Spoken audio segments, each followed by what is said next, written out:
সুবে সুবে ও বাংলায় বানাবো না। সকাল সকাল কার্তিক ভান্ডার না পাওয়ার ফলে গাড়ির তেল না ভরতে পেরে হাঁটতে হাঁটতে উঠলাম ছাকুনি যন্ত্রে। এই গাইস, খুড়ো বং এজ ব্যাক উইথ ছাকুনি ভিডিও। ছাকুনি যন্ত্রে চেপে স্টেশনে এসে আরে কাকু সরোনা। যাই হোক, স্টেশনে এসে অসমাপ্ত ব্রিজ থাকার দরুন রেল লাইন ধরে হেঁটে চুলি ভূমি ট্রেন দেখতে দেখতে চলে এলাম 2 নম্বর প্ল্যাটফর্মে। এবার যাওয়া যাক কলেজ। এই হলো আমাদের টাকায় তৈরি সেই বাড়ি যেখানে আমরা ভাড়া দিয়ে বসবাস করি।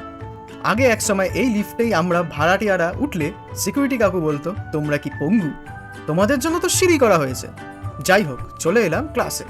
তারপর করলাম কলেজের সব থেকে জরুরি ক্লাস উইথ সাম ভাজা সবজি অ্যান্ড চাল। পোস্ট নো প্লেসমেন্ট ট্রেনিং এর কিছু মুহূর্ত উপভোগ করতে করতে দেখলাম আকাশটা আজ বেশ সুন্দর।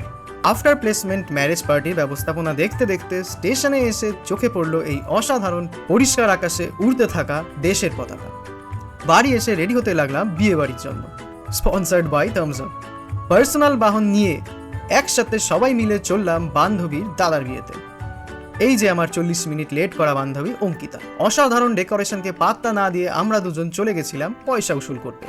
কাকুর অসাধারণ ট্যালেন্ট উপভোগ করতে করতে উদয় হলো আমার সব থেকে কাছের ছোটবেলার আকাজের কাজকর্মের সঙ্গী অঙ্কিত। 50 টাকার মোমো ফ্রিতে পেয়ে মুখে পুড়ে নিয়েছিলাম।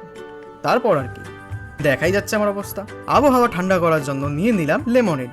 দাঁড়িয়ে দাঁড়িয়ে সিট দখল করে বসলাম আমরা সবাই খেতে। অসাধারণ রান্না হওয়ার কারণে অঙ্কিতা নিজের আঙুল চিবিয়ে খেয়ে নেওয়ার পর চলে এলাম আমরা বাকি থাকা গিফটের টাকা উসুল করতে। এভাবেই মাঝরাতে ফাঁকা রাস্তা দিয়ে কুকুরের ধাওয়া খেয়ে চললাম বাড়ির পথে। ও হ্যাঁ, পরীক্ষার চাপের কারণে ভিডিও একটু লেট আসছে। নেক্সট উইক থেকে মিনি নয়, ফুল ব্লগ আসবে। দেখা হবে পরের এপিসোডে। বাই।